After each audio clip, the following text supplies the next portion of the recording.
Caio, mas até que ponto que você acha que o Velho Testamento atrapalha a compreensão do Novo? Ele Entendeu? ajuda quando Ou até que você... ponto ele ajuda? Ajuda quando você aprende a ler, quando você não é instruído na leitura pela religião. Se fizer como a minha mãe fez com meu pai, que pediu para ler a Bíblia, ela disse: esse é um livro que a gente entende melhor a primeira parte se entender a segunda. Abriu em Mateus e disse: leia tudo, até Apocalipse. Quando ele leu Mateus todo, mas Marcos, Lucas, João, se converteu em João 19, no mesmo dia, de madrugada. Continuou lendo, quando ele foi para Gênesis, ele só via Jesus no Velho Testamento. E o que não era Jesus, que tinha caído em obsolescência da lei, ele já tinha aprendido no Novo Testamento que aquelas coisas tinham caído em obsolescência. Ele, como um bom advogado e jurista e um homem inteligente de leis, quando ele foi lendo que o escrito de dívida que havia contra nós e que constava de ordenanças tinha sido totalmente eliminado, encravado na cruz, e que o está consumado de Jesus significava aquilo tudo, que a lei tinha morrido em Cristo, que o fim da lei era Cristo, para a justiça de todo aquele que crê, e ele entendeu isso assim, ó. Primeiro dia, 2, ele tinha entendido isso. Entrou nele com a força de um arpão celestial. Quando entrou, mano, nunca mais o Velho Testamento gerou nenhum problema, porque quem lê a Bíblia a partir de Jesus sabe o que no Novo Testamento continua a ser vigente, e o que o que no Velho Testamento continua a ser vigente, e o que no Velho Testamento era apenas sombra, arquétipo, simbolização daquilo que Jesus encarnaria. E como Jesus já encarnou, aquilo tudo caiu em caducidade, em esclerosamento, como diz a carta aos Hebreus.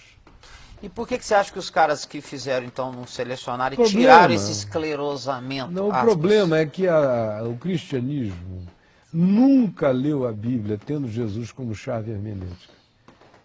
Nunca, que é o que eu digo todo dia aqui. Se a Jesus for a chave hermenêutica, você lê a Bíblia e você entende ela toda. Não precisa que ninguém o ajude. Agora, se Jesus não é a chave hermenêutica, se a sua chave hermenêutica é uma ciência chamada hermenêutica, que vem de Hermes, o deus grego, e que é basicamente no cristianismo fundada em princípios interpretativos filosóficos de natureza aristotélica, portanto grega, não tem nada a ver com o modo de Jesus ler a palavra, nem dos apóstolos lerem a palavra, foi o que prevaleceu no cristianismo, foi a hermenêutica constantiniana, dos concílios do cristianismo, que é uma hermenêutica que tenta sistematizar a Bíblia inteira para fazer a Bíblia ser um livro coerente consigo mesmo, o tempo todo, em cada página, em cada verso, em cada letra. O que é impossível, e quem diz que consegue está mentindo, e eu vou na cara dele provar que ele está mentindo. A Bíblia não é inerrante, nem na literatura ela tem erros literários, ela não é inerrante na cronologia, ela tem erros cronológicos, ela não é inerrante nas genealogias, ela dá saltos generacionais e só fica em cima das figuras pivotais mais importantes para marcar a história. Ela não quer ser um livro de ciência sobre como é que o mundo começou. Ela é um livro do homem. Ela não é nem um livro de Deus. Porque, sinceramente, Deus tem livros infinitamente melhores do que a Bíblia para escrever, só que a gente não compreende. A Bíblia é o livro possível para a minha compreensão. Não só a minha de hoje, mas a compreensão da humanidade nos últimos 4.000 anos. É o livro possível. O grande milagre da Bíblia é carregar esse conteúdo divino na relatividade de um livro preso ao tempo e espaço, escrito por homens num período de 1.500 anos, com mudanças culturais extraordinárias e políticas e de toda a ordem acontecendo no planeta. E ele está aí, o livro. Mas o livro não me é suficiente. Palavra de Deus é Jesus, ele é o verbo. A Bíblia é o livro, Biblos. É um livro, 66 livros, é uma biblioteca. Formada de textos. A Escritura é o texto. Agora, a palavra de Deus é Jesus. Então nós temos um livro chamado Bíblia, que tem um texto que são as Escrituras, que indicam a palavra de Deus, que é Jesus. Quem tem Jesus como a palavra de Deus pode ler o livro que vai entender a Escritura. E vai entender no livro e na Escritura o que era coisa passada e que morreu em Cristo, e o que é coisa passada que continua a ter a sua vigência, porque ela continua segundo o Evangelho de Jesus. É coerente com a continuidade do Evangelho de Jesus. Por isso você vê que a ênfase dos apóstolos é que nós, dessa geração da fé, dessa geração pós-Messias histórico, que nasceu depois de Jesus, nós somos fundados, o que Paulo diz diversas vezes? Qual é o nosso fundamento? O fundamento da igreja é o fundamento dos apóstolos e dos profetas. Com relação à lei, o que a gente vê? Quando Jesus ressuscitou, ele mostrou aos discípulos tudo que constava a seu respeito na lei de Moisés, que era quando Moisés diz: eis que o Senhor levantará um varão mais poderoso do que eu, que lhes dirá tudo quanto tem que ser sabido. Isso milhares de anos antes de Jesus. As simbolizações e arquétipos do Velho Testamento, ofertas de manjares, de remissão de pecados, o holocausto pelo pecado, pela culpa, por isso, mostrou como ele era a encarnação realizada daquilo que no Velho Testamento era simbolização. Mostrou a ele mesmo presente no Velho Testamento, nas diversas ocasiões em que o Cristo eterno se manifestou como anjo do Senhor aos antigos no Velho Testamento. Foi mostrando nos Salmos as profecias, e mostrou na lei de Moisés, nos Salmos, são as profecias do Messias, todas anunciando como ele seria, o que aconteceria com ele. E nos profetas, que aí é a abundância total. Mas uma vez que isso estava explicado aos apóstolos, você vê que os apóstolos dizem que o fundamento deles não é a lei de Moisés, nem os salmos, nem os profetas. Eles dizem que o fundamento deles é, qual é? O fundamento dos apóstolos, que foi o que eles aprenderam direto de Jesus, e dos profetas. Esse é o nosso fundamento básico, que perdura. O Velho Testamento, fora isso as leis, tem todas aquelas leis sociais que são de utilidade enorme, mas elas não têm que ter poder salvífico, porque elas não têm. Eu queria que o país adotasse uma lei agrícola que deixasse todas as esquinas dos campos sem serem colhidas, para que os pobres pegassem das espigas e dos frutos e comessem à vontade. As leis sociais do Velho Testamento são maravilhosas. Agora, tem outras leis que são insuportáveis. Da mesma lista de leis que diz que um homem que deita contra o homem deve ser apedrejado, diz que um homem que se casar com uma sobrinha deve ser apedrejado. Diz que um homem que casar com uma meia-irmã deve ser apedrejado. Abraão ia ser apedrejado pela lei de Moisés, casou com Sara, que era meia-irmã dele. Ou seja, até os personagens do Velho Testamento, a maioria deles rodaria pelas leis de Moisés.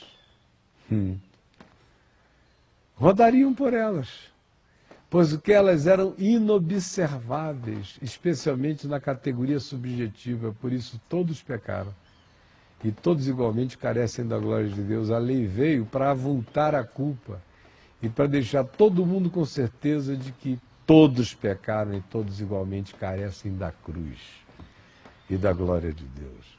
Agora, quem tem Jesus como a palavra de Deus, a chave hermenêutica, entende o que no Velho Testamento era sombra e que passou, e entende o que é vigente. Como também lê Paulo, entendendo Paulo, dizendo: não, Paulo está dizendo isso aqui como uma adaptação a isto. Ele não está querendo que as mulheres usem véu, é só porque aqui em Corinto é uma diferenciação importante em relação às prostitutas cultuais. Mas não é um mandamento para ser observado. O mandamento para ser observado é andar sob autoridade. É invisível, não é um véu que retrata isso. Ele manda os donos de escravo cuidarem dos seus escravos como a irmãos. Mas diz que é porque eles são duros de coração, porque eles, se quiserem tornarem-se discípulos de Jesus para valer, libertem os escravos. Porque em Cristo não há escravo nem há livre, não há homem nem mulher, não há bárbaro, nem grego, nem cita, não há etnicismos, sexismos, nem diferenças sociais a serem privilegiadas. Se nós estamos em Cristo, todos nós somos iguais. Mas para quem não tem a grandeza desse gesto, ele diz: o mínimo que você pode fazer para o senhor de escravo lá de 2000 anos atrás, romano, é tratar esse seu escravo, que também é seu irmão na fé, como seu irmão. E ainda que ele seja escravo, socialmente falando, na sua casa ele é um liberto e você vai ter que tratá-lo com essa liberdade.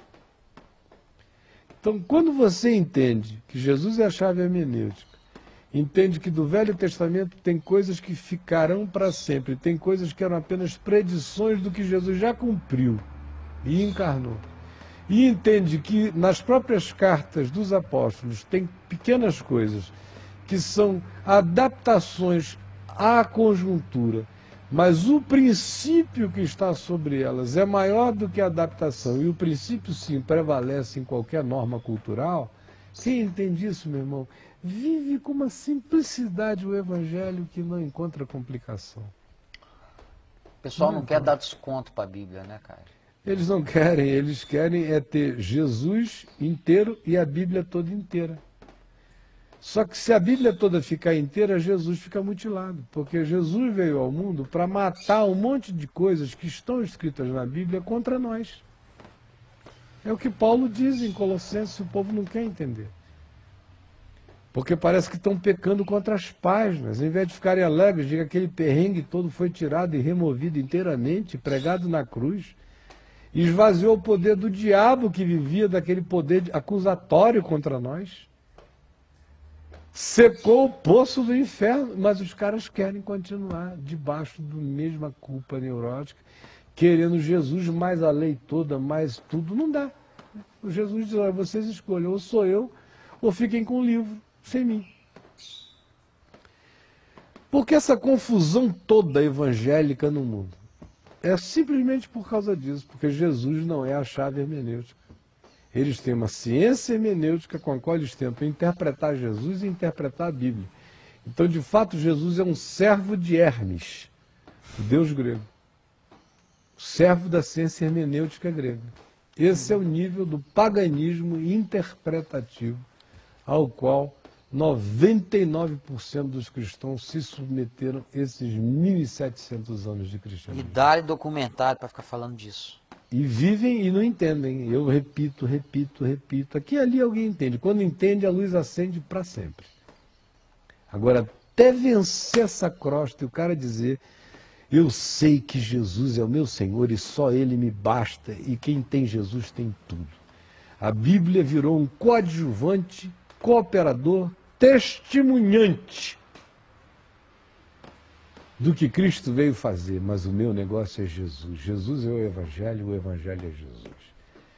Por Jesus eu entendo o Evangelho, pelo Evangelho eu fico sabendo de Jesus. O Evangelho me informa quem era Jesus. E eu sabendo quem era Jesus, eu entendo o que Jesus diz no Evangelho. Quando o Evangelho me descreve como Jesus era e como ele tratava a vida, o Pai, os homens, o próximo, todos, me dá a chave de coerência interpretativa, porque se ele é o Verbo encarnado, ele não era um esquizofrênico, ele viveu a palavra de Deus por inteiro. Então, nele eu vejo a palavra de Deus sendo vivida, interpretada e praticada. Com base no que ele viveu, praticou, eu entendo até o que ele disse. Porque eu não divorcio Jesus do que ele viveu. Eu não faço como a maioria dos intérpretes do Sermão do Monte, que esquecem a vida de Jesus inteira e ficam fazendo exegese do grego, do que está escrito no texto grego, não entendem nada, fazem livros dessa grossura e não dizem nada sobre a mensagem de Jesus. E fica até sem o realismo de Jesus. Porque até o Sermão do Monte eu só consigo entender a partir da prática de Jesus.